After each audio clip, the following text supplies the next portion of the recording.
All right, guys, Tuner Life, Volume 3, Wednesday, 10 days before LS Fest.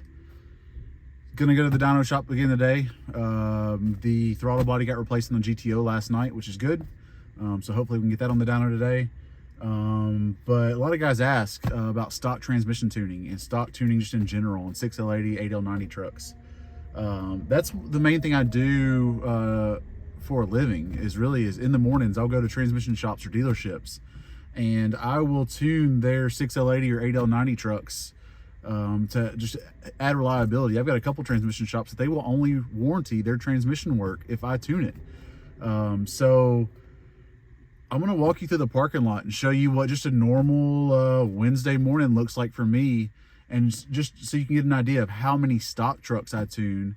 And obviously, if these businesses are having me come out and tune their vehicles for them just before they even leave the property, maybe that'll give you the idea of, hey, if you got a stock 6L80, 8L90 truck, get it tuned. Get that thing taken care of before the torque converter fails. Because traditionally what happens on those is GM and the factory calibrations, they lean on the torque converter really hard. When they do that, the torque converter clutch material, obviously as it wears down, that material goes through the pump. And especially on 6L80, I mean, the pump seals to the bell housing. So when all that material goes through the pump, it eats away like a grinding disc at that bell housing. So anyways, yeah, I'm gonna show you just how many trucks I'm gonna tune today. I think today's number is 14. So I'm gonna tune 14 trucks before I even go get on the dyno. So anyways, follow along and I'll show you what I'm gonna work on.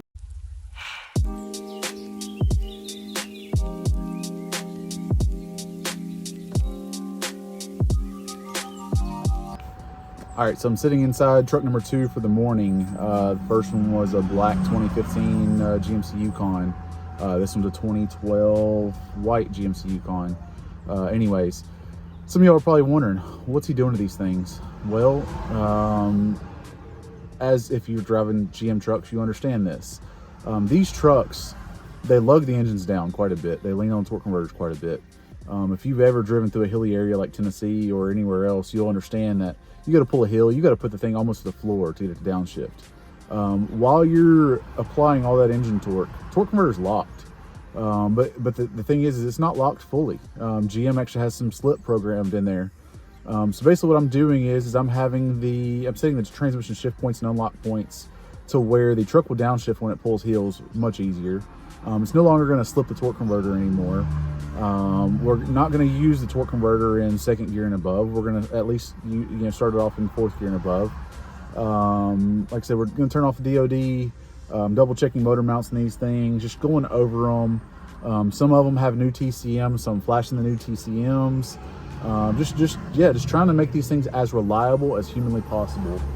It's unfortunate that I have to do this because it's having to come out of pocket out of a lot of people's wallets, but I mean it's how I make a living. Currently sitting in truck number 5. This one's a 2016 Chevy Suburban. One before this was a 2011 Chevy Express van with a 4.8 with a 6L90 combo. Did a work truck before that. Anyway, so working along through these things. Another thing that I do on these is some of them have new TCMs, so I'll flash them. This transmission shop also likes to use the Transgo Shift Improver kit. I'm not sure if you guys have looked that up, but it's a really good kit. It's got upgraded seals.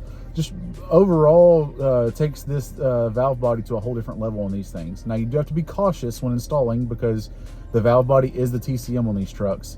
But anyways, once that shift kit is done, you have to reprogram some things in the TCM. If you want to dig through and see how to do that, you can check out Transgo's website. They have a full PDF that you can read through, but I can go over that stuff on a later date, which at 1,000 subscribers, we're going to do my 6L80, 6L90 video. So if you're not already subscribed, please go ahead on and do that. But anyway, so yeah, working through that and going to keep going on to the next trucks. So I've got, 9 to go? All right. Obviously in the next truck. Another reason why, if you guys want to know why I like to do what I do, and what actually got me into tuning, living in Tennessee, especially in Nashville, Nashville is worse than a lot of Tennessee because we're in the basin, but the heat and humidity is absolutely insane. So I decided I didn't want to turn wrenches anymore for this reason right here. Currently sitting in the truck, AC's ripping. It's keeping the battery charged while I'm gonna do my modifications. So anyways, this is like truck number 6 or 7 now. This one's fancy. I like these. Anyways, currently on truck like number 9 or 10. Try not to bore y'all too much, but obviously I just want y'all to see how many trucks I actually tune, and that I may or may not know a thing or two about 6L80s, 6L90s, 8L90s. But anyways, yep. This one's kind of making me want an Escalade. So gonna be at the dyno soon. I think I have, like I said, 3 or 4 more trucks to go. So get those done and we'll be back to the GTO. All right, still in the Escalade. Just loaded in my tune, started it up. Truck felt funny. I pretty much know right away when the motor mount's bad. So anyways, I'm gonna take a video of that and I'll post it right now.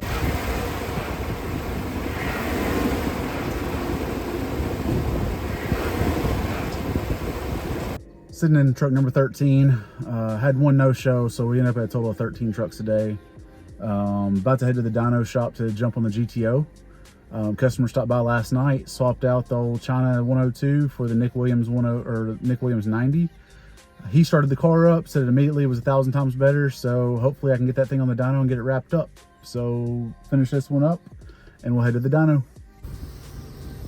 Back at the shop, got a familiar face behind us. Customer stopped by yesterday and installed the Nick Williams 90mm throttle body on here. I reloaded the base file back in it. So we are going to cold start it again and data log IAC position and look at TPS voltage and basically just do all the stuff we did yesterday. So I'm gonna get to work right now. All right, so we're in the GTO. Haven't started the thing up yet. Just getting the laptop turned on, gonna log into it and check TPS voltage. As long as TPS voltage is in a decent spot. Okay, we're at 0.80. So I'll probably end up having to back that thing down. The car's probably gonna be a little bit upset when I go to start it. But either way, I'm still just gonna go ahead and start it versus making the adjustment now. But Nick Williams seemed to like in the 0.65 range. But who knows? I mean, with this car having a blower on there, maybe it'll like the throttle blade angle being at 0.80. So let's start this thing up.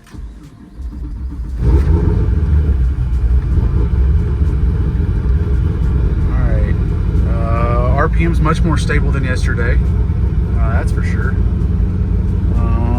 As you can see, coolant temps at 90, intake temps at 84. Again, TPS voltage is at 80.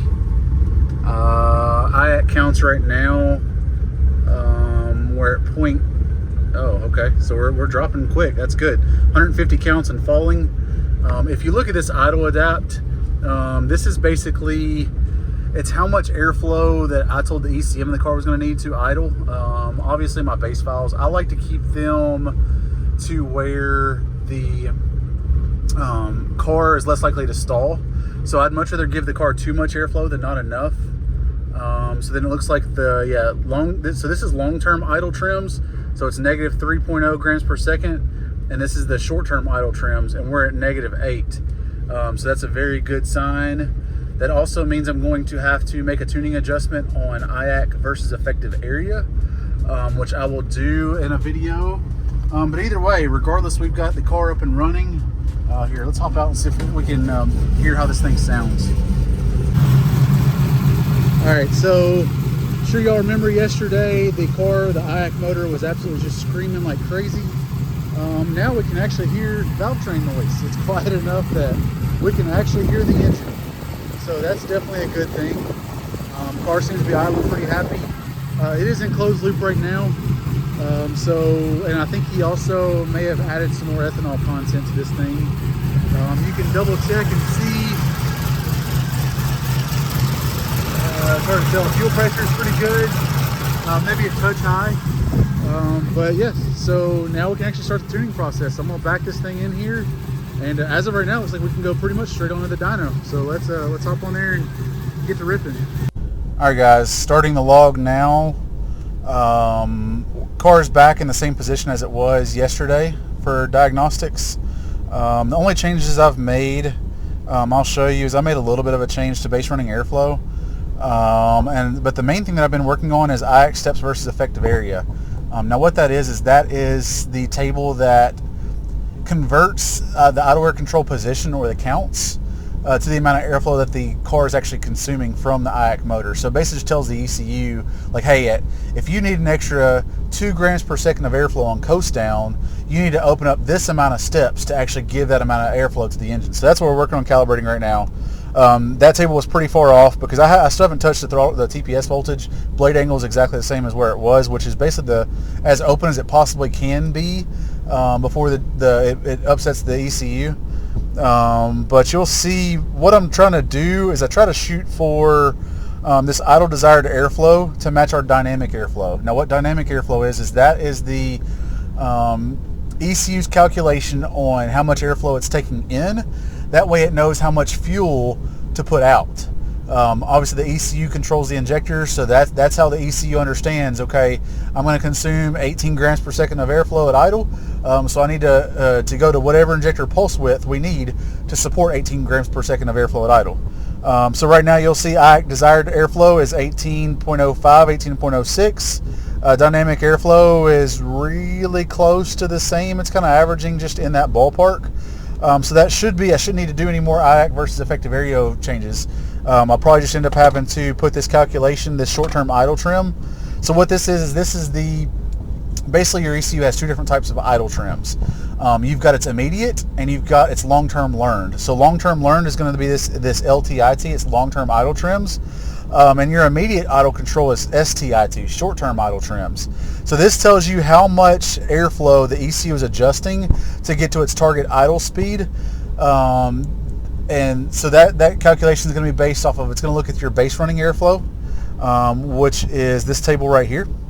And it's going to look at any type of modifiers, whereas like this one, obviously we have extra airflow coming in for cooling fans. We'll have extra airflow coming in for AC control. It looks at all of that as a whole. And then if it has to make an adjustment, that'll show up in the short-term idle trims. So we're pretty close. We're within a gram per second right now. The car is somewhat warming up. Yeah, I mean, we're at 198. Idle air control position's at 19, so that's a little bit low. But that's okay. I'll still have to adjust the PID table for this IAC motor. That'll be videos way away from here, because PID system, if you want to go down that rabbit hole, you're more than welcome to. Just Google how does a PID system work, and you could probably watch videos about it for the next month or 2 if you want. But anyways, car looks good. I'm going to back it up onto the 4-post, probably going to get it strapped down on the dyno.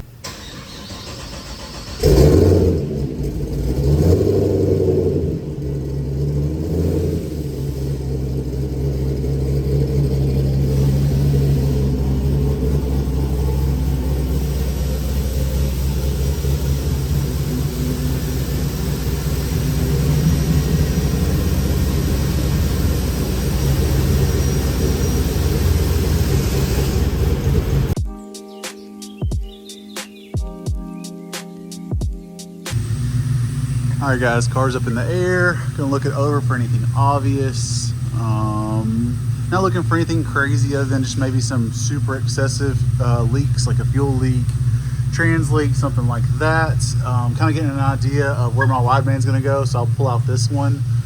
He's got an AEM in there now, but I use a Ballinger AFR 500 wide for these. Drive shaft looks like a new 1-piece drive shaft, which is cool. I got the old airbags. 2 of them up in there. That's those adjustable airbags. We used to do that way back in the day, especially on F-bodies. Anyways, but everything looks clean under here, so I'll put my wideband in and we will go from there. I'm pretty sure I have the world's biggest collection of O2 sensor wrenches. Check this one out. This one's on Amazon. I think it's like 19 bucks. Gives you all the grip. Get up in there around those hot headers, hot exhaust. This is one of my favorites. I'll put a link in the description for this thing.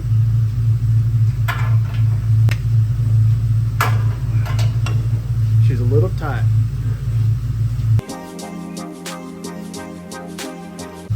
It's a little toasty too. I'll tell you right now, I don't have that many fingerprints left. You can pretty much touch exhaust barehanded now. Been burnt a time or two. Alright, NTK sensors going in. You'll see I got a little bit of fire retardant wrap on it. DEI's got some heat sleeving stuff, like 20 bucks off Amazon. That stuff works good. Luckily, we actually have a place here in Nashville called Nashville Rubber and Gasket, and they actually offer this stuff by a roll. Pretty cheap too. Good stuff.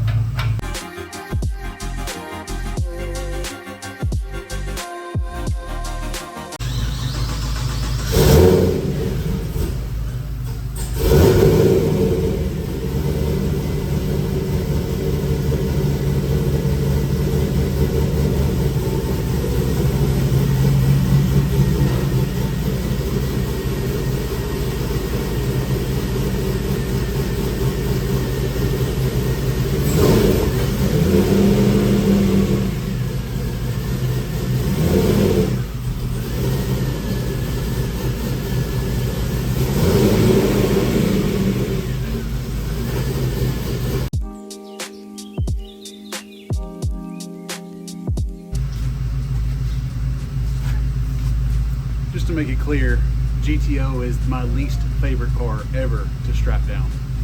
Yep.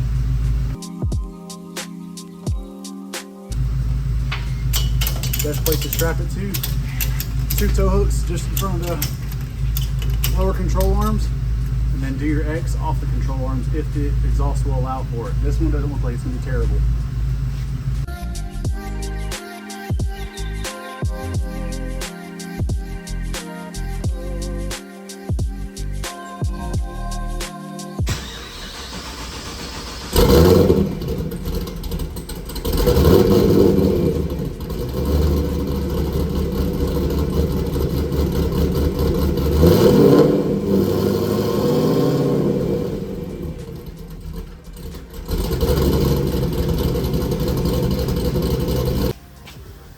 Now that the car is centered up, as you saw, I let out the clutch, got the car center. I'm going to tighten up these front to back straps first, and then I can crank down on these X straps, and we'll be ready to do some pulls.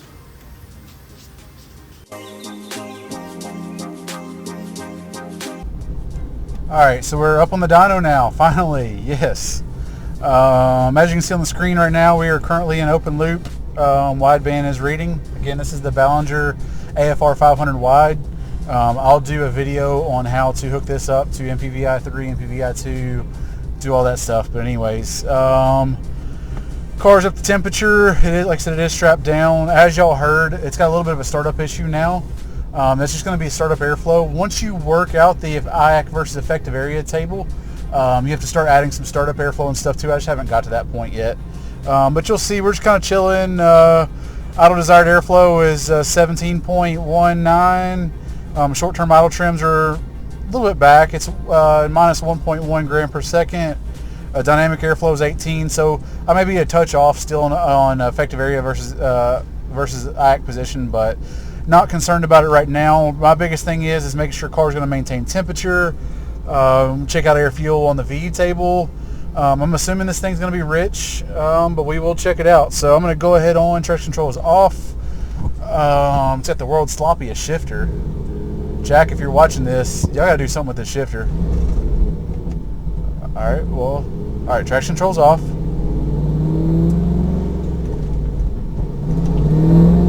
Bringing it up. Get up to third gear. I'm just trying to get an idea where I'm at fuel-wise. I don't have the dyno in steady state mode right now. I'll normally do a sweep, and so what I'll do is I'll do a light load sweep where I'll basically tell the dyno, hey, hold, like right now you'll see we're at 37 miles per hour. So I could actually have the dyno hold at 37 miles per hour, and I could back off the throttle and then apply throttle, and it'll hold us at 37 miles per hour. That way we're tuning that specific RPM, because this is a stick shift car. Not going to get into that just today. Obviously it's 421 now by the time I got it up on the dyno, got the wideband in and all that stuff. So anyways, I'm going to just cruise this thing a little bit.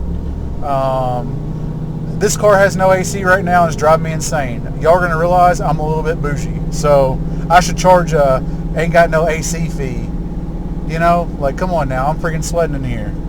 Well, anyways, we're cruising now. Dyno's in vehicle simulation mode.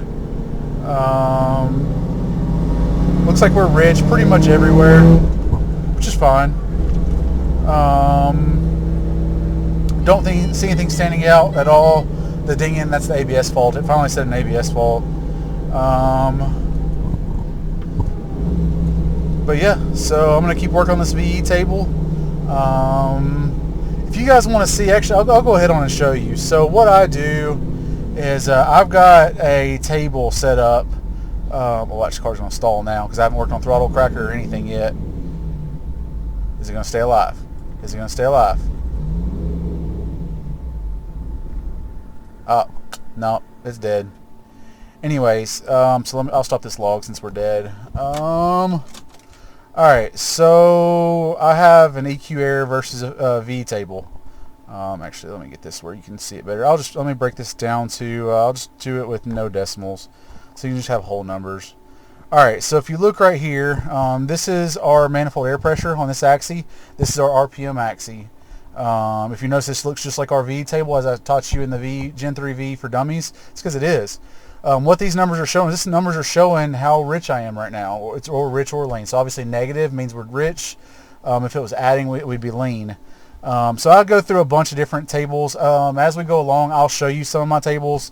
I've got calculations that I can use where I actually calculate V based off of wideband data. I can show you a bunch of cool stuff. But anyways, this is where we're at right now. So I'll make some small VE changes, and then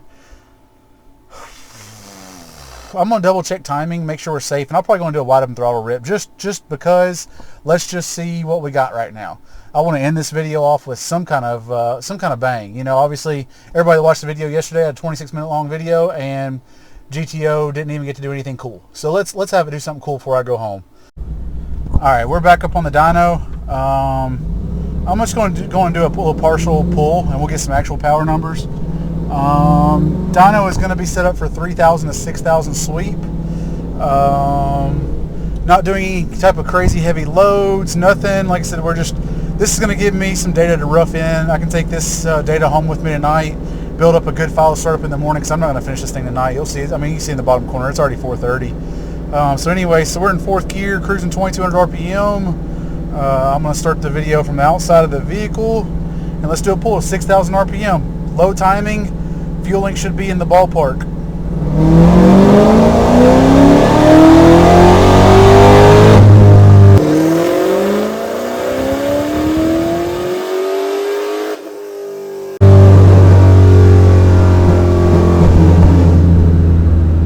Alright, so car stalled. Again, not a big deal. Got to work on all this idle stuff. As y'all saw, I kind of lost, a couple hours worth of tuning yesterday. All right, just hopped out of the car. Haven't looked at the dyno screen yet. Literally just hopped out. Wanted to take you guys with me. We're gonna look at this thing together. Now keep in mind, baby soft on timing, 9-ish pounds of boost, E85. I'll get some engine specs and cam specs for tomorrow's video. That way when we do the final tuning and see how much power it makes, you guys get an idea. Keep in mind, this thing is a Mustang dyno, so this is going to be 10% lower than your normal dynojet numbers.